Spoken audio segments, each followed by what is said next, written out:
ఈరోజు మనము పడమటి రంగారెడ్డి జిల్లా వికారాబాద్ల రోడ్ల గురించి మాట్లాడదాము. మన దిక్కు అయితే రోడ్లు అస్సలు మంచిగానే లేవు. ఉన్న రోడ్లు వేస్తారు, పోతూ ఉంటాయి, మీ అందరికి తెలుసు.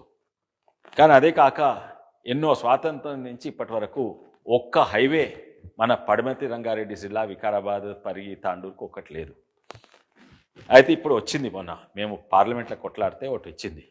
అప్పుడు నేను పార్లమెంట్ ఉన్నప్పుడు నేను జితేందర్ రెడ్డి గారు, బుర్ర నరసయ్య గౌడ్ గారు ఎన్నో హైవేలు బీజేపీ ప్రభుత్వం మనకి శాంక్షన్ చేసింది. కానీ చేసినా కూడా అన్ని వేరే జిల్లాలో అయితే ఆ శాంక్షన్ చేసిన రోడ్లు అయిపోయినాయి. కానీ మన జిల్లాలో కూడా ఒక రోడ్ శాంక్షన్ అయింది. అది హైదరాబాద్ బీజాపూర్ హైవే అని. అంటే అది మన ఆపా జంక్షన్ నుంచి అజీజ్ నగర్, మొయినాబాద్, చేవెళ్ళ, మన్నెగూడ, పరిగి నుంచి బీజాపూర్ వరకు పోతుంది. ఆ రోడ్ మన పడమటి రంగారెడ్డి జిల్లాకి ఎంతో లాభం అవుతుంది, అభివృద్ధి కూడా జరుగుతుంది. ఒక్క హైవే లేనిది ఒక హైవే తీసుకొచ్చినాం మేము. దాన్ని ఇప్పటి వరకు కంప్లీట్ కాలేదు, వేరే హైవేలు కంప్లీట్ అయినాయి. దాని ఇంకో పెద్ద కథ ఉన్నది. కానీ కథ ఇడ్స్ పెట్టని పాలిటిక్స్ ఓడంటే నేనే తీసుకొచ్చిన, ఇంకోడంటే నిన్న మొన్న వచ్చిన నేనే తీసుకొచ్చిన, టీఆర్ఎస్లో వచ్చిన నేను తీసుకొచ్చిన. కానీ దీని కనుక వాస్తవాలు కొంచెం చూద్దాము. వాస్తవాలు ఏంటంటే ఈ రోడ్డు హైదరాబాద్ బిజాపూర్ అనే రోడ్డు ఎప్పుడో ఎంతోమంది అడుగుతుండే. మొట్టమొదలు రోషయ్య గారు కాంగ్రెస్ చీఫ్ మినిస్టర్గా ఉమ్మడి ఆంధ్రప్రదేశ్ ఉన్నప్పుడు ఉత్తరం రాసిండు కేంద్ర ప్రభుత్వానికి. ఏంటంటే మన ఆంధ్రప్రదేశ్ తెలంగాణ ప్రాంతానికి ముఖ్యంగా 21 రోడ్లు హైవేలు కావాలి అని రాస్తే కన్సిడర్ చేస్తామని చెప్పిండ్రు. దాని తర్వాత కిరణ్ కుమార్ రెడ్డి గారు వచ్చిండ్రు. వాళ్ళు కూడా ఈ 21 హైవేలు కావాలన్నారు. అందులో ఇది హైదరాబాద్ బీజాపూర్ హైవే కూడా ఉంది. రోషయ్య గారు రాసిన దాంట్లో ఉంది, కిరణ్ కుమార్ రెడ్డి గారు రాసిన దాంట్లో ఉంది. ఈ హైదరాబాద్ బీజాపూర్ హైవే అయితే మన ప్రాంతానికి లాభం అవుతుంది, పడమటి రంగారెడ్డి జిల్లా. దాని తర్వాత ఎంతోమంది కాంగ్రెస్ నాయకులు, ప్రసాద్ గారు, ముఖ్యంగా మన రామ్మోహన్ రెడ్డి గారు, పరిగి మాజీ ఎమ్మెల్యే రామ్మోహన్ రెడ్డి గారు, మాజీ మంత్రి ప్రసాద్ గారు, మా సత్యం సేట్ అక్కడ వికారాబాద్ మున్సిపల్ చైర్మన్ ఉండే, వాళ్ళు ఎంతో ప్రయత్నం చేసిండ్రు. అయితే వాళ్ళు పోయి అప్పుడు కిరణ్ కుమార్ రెడ్డి గారిని మళ్ళీ అడిగినారు. తర్వాత జైపాల్ రెడ్డి గారు, వారు యూనియన్ మినిస్టర్, వారిని అడిగినారు. అయితే జైపాల్ రెడ్డి గారు రాసుకుంటా, ఇది రామ్మోహన్ రెడ్డి గారు ప్రత్యేకంగా అడిగినని రాసుకుంటా ఆస్కర్ ఫర్నాండిస్ గారికి ఉత్తరం రాసిండ్రు. అప్పుడు ఆస్కర్ ఫర్నాండిస్ అప్రోచ్ చేసిండ్రు. అంటే ఈ బిజాపూర్ హైవే నేను పార్లమెంట్ అడిగినందుకు రాలేదు, నాకంటే ముందే కాంగ్రెస్ ప్రభుత్వంలో ఎంతో ప్రయత్నాలు జరిగినాయి. మేము మళ్ళీ బాగా ప్రయత్నం చేసినాం. ఆ ప్రభుత్వం మారింది, కేంద్ర ప్రభుత్వం మారింది, రాష్ట్ర ప్రభుత్వం మారింది, మేము ఎంపీగా అయినాము. కానీ ఈ బీజాపూర్ హైవే అసలు నిజంగా శాంక్షన్ అయింది 2017లో మేము ఎంపీలు ఉన్నప్పుడు. ఏపీ జితేందర్ రెడ్డి గారు, బుర్ర నరసయ్య గౌడ్ గారు, కొత్త ప్రభాకర్ రెడ్డి గారు, బీవీ పటేల్, నేను అప్పుడు శాంక్షన్ అయింది. అప్పుడు క్లియర్ అయినట్టు మేము ఉన్నప్పుడే 2017లో శాంక్షన్ చేసినాక పని కావాలి కదా. వేరే జిల్లాల హైవేలు అయినాయి కానీ ఈ జిల్లాలో హైవే కాలేదు. ఎందుకు కాలేదని కొన్ని కారణాలు చూస్తాం. ముఖ్యంగా ఏంటంటే నేషనల్ హైవేస్ వాళ్ళే కాంట్రాక్ట్ ఇస్తారు. ఏదైతే 4 లేన్ హైవేస్ పెద్దగా ఉన్నాయో వాళ్ళ స్టాండర్డ్స్ ప్రకారంగా మంచి క్వాలిటీ చేస్తారు, నున్నగా లెవెల్గా చేస్తారు, వాళ్ళ స్టాండర్డ్స్ ఏవే ఉంటాయి. కానీ ఈ శాంక్షన్ హైవే ఇక్కడి నుంచి మొయినాబాద్, మన్నెగూడ వరకు, చేవెళ్ళ, మన్నెగూడ వరకు 4 లేన్ హైవే. అంటే దేశంలో ఎట్లయితే హైవేలు ఉంటాయో ఆ స్టాండర్డ్. కానీ మన్నెగూడ నుంచి ఇది అంత ట్రాఫిక్ తక్కువ ఉంటుంది. ఎందుకంటే మన్నెగూడ వరకు బిజాపూర్ ట్రాఫికే కాదు, వికారాబాద్, తాండూరు ఆ ట్రాఫిక్ కూడా ఇట్లా ఏమవుతుంది. అయితే అక్కడ వరకు 4 లేన్ హైవే. దాని తర్వాత 3 లేన్ల హైవే. 3 లేన్ల హైవే ఏమో స్టేట్ గవర్నమెంట్కే కేంద్ర ప్రభుత్వం పైసలు ఇచ్చి మీరు కట్టుకోండి అని చెప్పిండ్రు. మీరే కాంట్రాక్ట్లు ఇచ్చుకోండి. అయితే కేంద్ర ప్రభుత్వం పైసలు తీసుకొని మన రాష్ట్ర ప్రభుత్వం కాంట్రాక్ట్లు ఇచ్చేసి దెబ్బ చేసేసింది. ఇప్పుడు దాదాపు 90% అది అయిపోయినట్టే. కానీ ఇదెందుకు చేయలేదు? ఇదే కోసం కదా.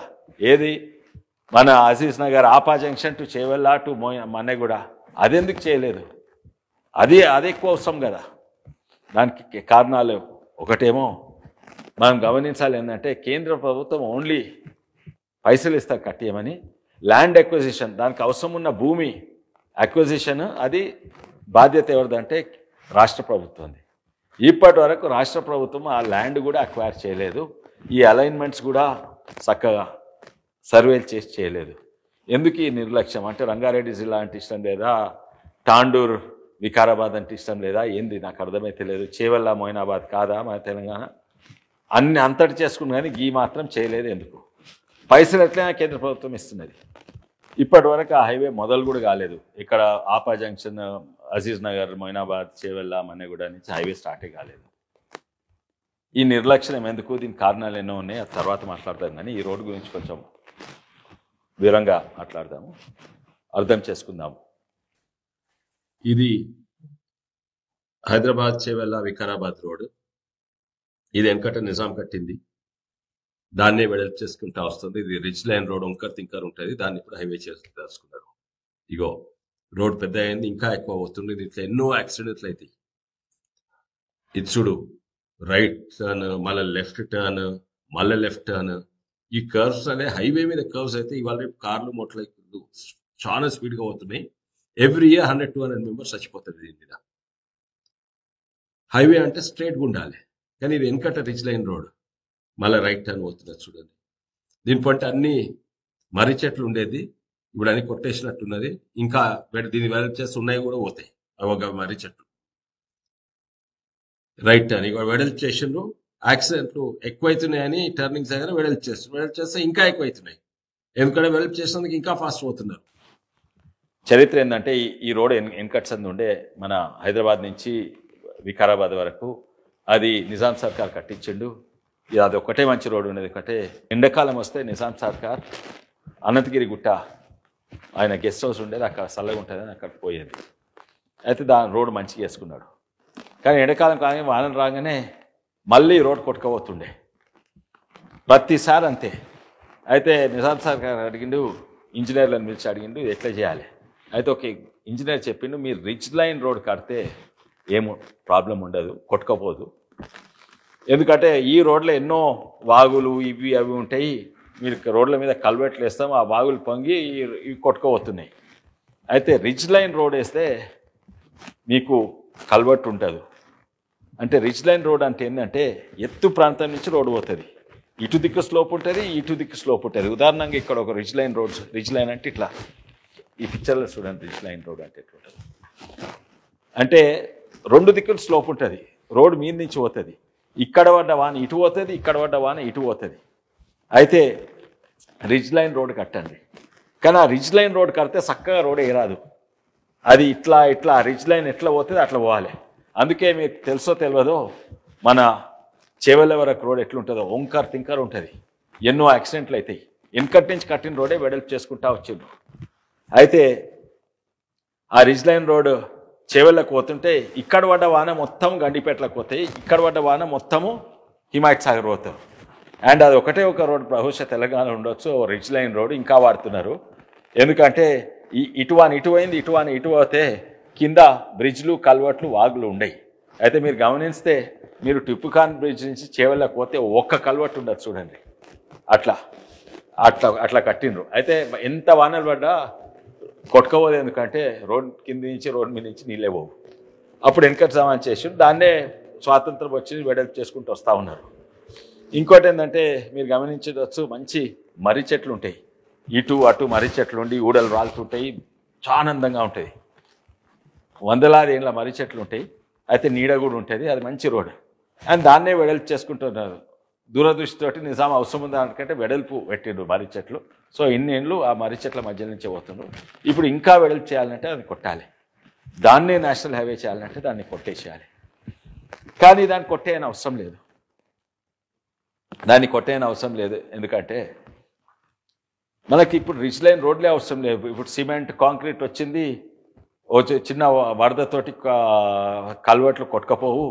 నువ్వు ఇక్కడి నుంచి అజీజ్ నగర్ నుంచి చేవలకు చక్కగా రోడ్ అయ్యి, ఇప్పుడు రోడ్ ఎట్లున్నది చూడు, నక్షలు చూడు, ఇట్లా ఇట్లా వంకర తింకర ఉన్నది. ఇట్లా అట్లా కాకుండా చక్కగా వేయాలి రోడ్. చక్కగా వేస్తే రోడ్ ఏమవుతాయంటే తక్కువ డిస్టెన్స్లో పోతాము. ఇప్పుడు 28 కిలోమీటర్లు పోయే బదులు 23 కిలోమీటర్లు 5-10 నిమిషాలు తక్కువ. అయితే చక్కగా రోడ్ వేయండి. వంకర తింకర ఏం అవసరం ఉండదు. యాక్సిడెంట్లు తక్కువైతాయి, దబ్బున పోవచ్చు. మీరు ఇప్పటి వరకు సర్వే చేసి ఆ చక్కగా రోడ్ ఎందుకు చేయలేదు? అది ఎన్నో ఆరోపణలు ఉన్నాయి మీ రియల్ ఎస్టేట్ ఇంట్రెస్ట్ అని.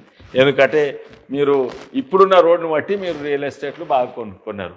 ఇప్పుడు దాని పక్క నుంచి చక్క రోడ్ వేసేస్తే, లేకుంటే దాని మధ్యలో నుంచి చక్క రోడ్ వేసేస్తే, ఎప్పుడైతే రోడ్ ఫ్రంట్ భూమి ఉందో అది second bit, third bit, fourth bit అయిపోతుంది, విలువ పడిపోతుందనో ఎందుకో ఇస్తలేరు అని రియల్ ఎస్టేట్ కారణం పెట్టుకోకండి. మీరు చక్క రోడ్ వేయాలి. అయితే నేను ఇదే చూపెట్టుకుంటా చెప్పిన, చక్క రోడ్ వేయాలంటే ఇప్పుడు ఇట్లుందనుకోండి రోడ్, లేకుంటే ఇట్లుందనుకోండి రోడ్, ఇట్లా మధ్యలో నుంచి వేస్తే ఈ మధ్యలో భూమి కొనాలి. కానీ ఈ రోడ్ అవసరం ఉండదు. ఇప్పుడు ఇది అక్విజిషన్ చేయవద్దు, ఇది మనకు మిగులుతుంది. చక్క రోడ్ చేస్తే యాక్చువల్లీ ఏమవుతుందంటే, నిజంగానే ఏమవుతుందంటే ఎంత అక్విజిషన్ చేస్తామో అంతకంటే ఎక్కువ మిగులుతుంది. ఓ 20-40 ఎకరాలు మిగులుతుంది. ఎందుకంటే ఈ కర్వ్డ్ రోడ్ వాడని అవసరం లేదు. ఇక్కడ యూత్ క్లబ్లోకి లేకుంటే ఇది ఎవరైతే రైతు దగ్గర భూమి అక్వైర్ చేసినో ఇది ఆ పాత రోడ్ ఇవ్వండి. అయితే ఇది ఏ విధానంగా చూసినా కూడా చాలా మంచిగా ఉంటుంది. ఎందుకు చేస్తలేరు నాకు అర్థమైతలేదు. అక్విజిషన్ పైసలు కూడా తక్కువ అవుతాయి, లేకుంటే అక్విజిషన్ పైసలు కట్టినా కూడా మనకు దాదాపు 20-40 ఎకరాలు ఎక్స్ట్రా మిగులుతుంది. దాంట్లో కమ్యూనిటీ హాల్లో, యూత్ క్లబ్లో ఏమో కట్టండి దాని మీద, లేకుంటే వేరే రైతులకు అని ఇవ్వండి.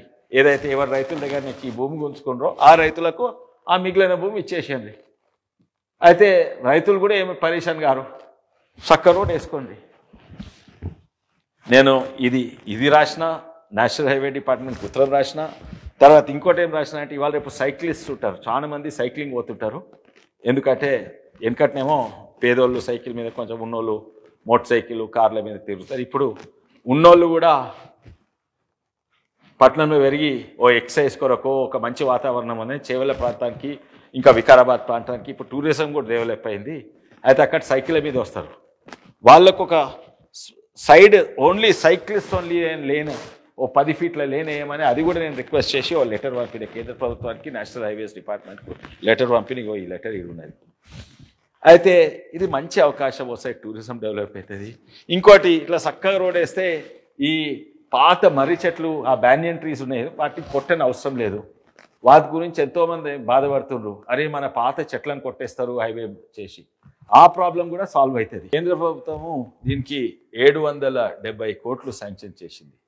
ఇప్పటి వరకు మీరు ల్యాండ్ ఎక్విజిషన్ చేయలేదు. ఆ అలైన్మెంట్ ఏదో వాళ్ళతోటి, నేషనల్ హైవేస్ వాళ్ళతోటి మన R&B డిపార్ట్మెంట్ పనిచేసి ఓ అలైన్మెంట్కి వచ్చేస్తే ఇప్పటి వరకు అయిపోతుండే. ఇప్పటి వరకు మీకు తెలుసో తెలియదు, 200 మంది పిల్లలు చచ్చిపోయినరు మోటార్ సైకిల్ యాక్సిడెంట్లు ఆ రోడ్లో. ఇన్ఫ్యాక్ట్ టీఆర్ఎస్ ప్రభుత్వం ఇది కూడా గమనించాలి. దీనివల్లనే టీఆర్ఎస్ కార్యకర్తలకు ఇన్సూరెన్స్ వచ్చింది. ఇది చూసే నేను ఎన్నోసార్లు కేసీఆర్ గారిని విజ్ఞప్తి చేసి మన పిల్లలకు ఇన్సూరెన్స్ ఇవ్వాలి కార్యకర్తలకు. ఎందుకంటే ఎంతోమంది మోటార్ సైకిల్ మీద చచ్చిపోతున్నారు. అందులో చాలా మంది మా చేవెళ్ళ ప్రాంతం పిల్లలు మోటార్ సైకిల్ మీద ఈ వంకర తింకర రోడ్ల మీద ఇక్కడనే ముడిమాల నుంచి ఎంతో మా ఈ ఊర్ల నుంచి పిల్లలు చనిపోయినరు. పెళ్ళై వారంలో మోటార్ సైకిల్ వస్తుంది, బుర్రమని పోయి చస్తున్నారు. అందుకే ఇన్సూరెన్స్ కావాలని, దీనివల్లనే నేను ఇన్సూరెన్స్ ఇన్సిస్ట్ చేసిన. నా కంపెనీ ఇన్సూరెన్స్ ఇచ్చింది 3 ఏళ్ళు దీని కొరకు.